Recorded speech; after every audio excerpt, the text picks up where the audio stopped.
Hi, my name is Frank Turner. I'm an English folk singer, and this is LiveTheScene.com.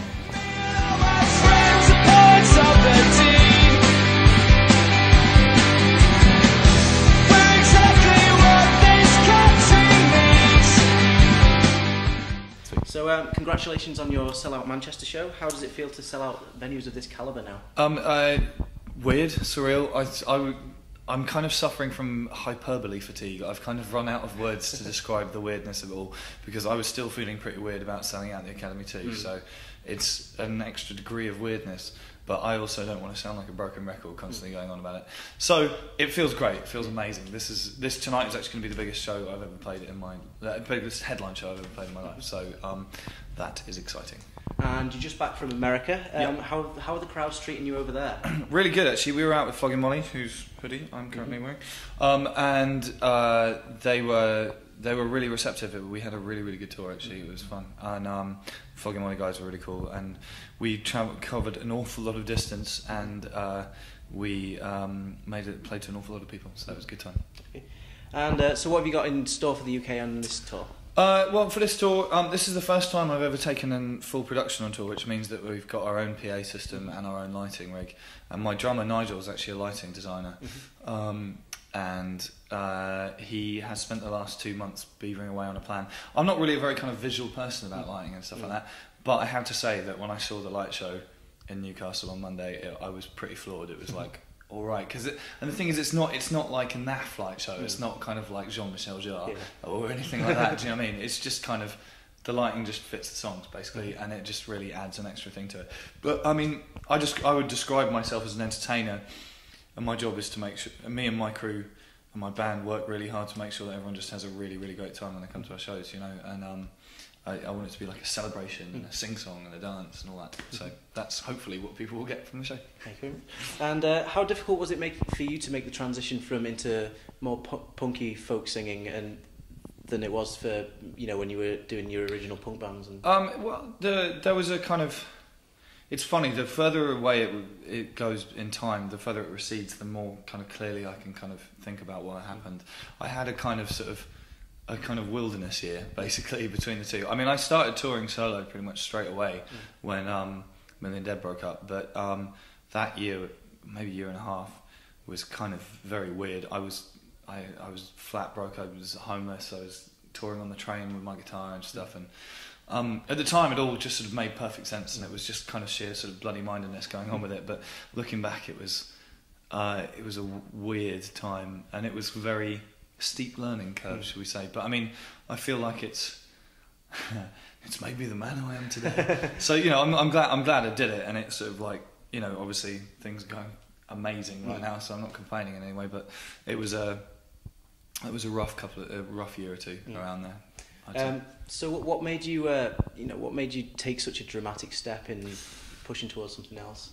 I don't know, I've been playing punk bands for a long time, because Million Dead was the last of many punk bands I played in, and I just kind of...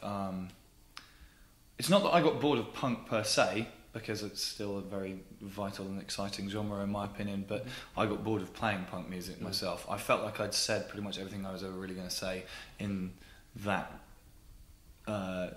like context, you know. And I don't know, I didn't want to be in a band anymore. I was just, because Million Dead got killed by inter-band politics, and the idea of putting another band together again straight away was just like so it was really liberating to just go out and be on my own. Obviously I've got a backing band now, and it's like it's a regular band, and I want, you know, I'm into the idea of it being like the E Street Band, where, you know, where people know who they are, and it's not just some bunch of hired guns or whatever. It's the same people every time, but it's not quite the same as being in a band. It's a dictatorship, which I'm in charge of. So do you think punk rock is just about the music, or do you think there's something deeper to it? No, I think it's... I've gone and back-ended myself into this ridiculous position of having the two most contentious words in the musical genre lexicon being applied to me at the same time, punk and folk.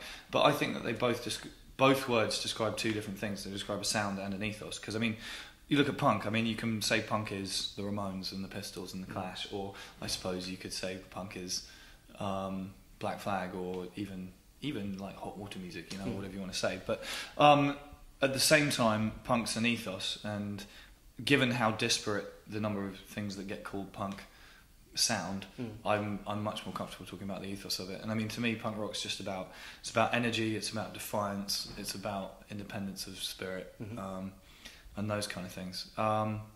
So yeah, on that, and so I mean, on those levels, I definitely like to call what I do punk rock still. Musically, it might be a little broader than that, but whatever. And who would you count as your inspiration when it comes to writing the music you write? A number of people. My kind of hero at the moment, I tell you what, my three heroes, how about that, are Bruce Springsteen, obviously, being the greatest songwriter ever, basically, and performer and entertainer and all the rest of it.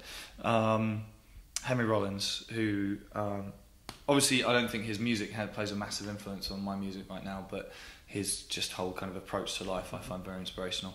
And Loudon Wainwright III, who is a American folk singer. He's Rufus and Martha Wainwright's dad, and he's just the most phenomenal wordsmith and songwriter that I know of, and I'm really, really obsessed with him at the moment.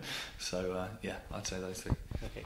And some people would say that at the moment punk rock has kind of died a death. Would you say it's still relevant in today's society? Like Mark Twain said, I think reports of its demise are wildly exaggerated.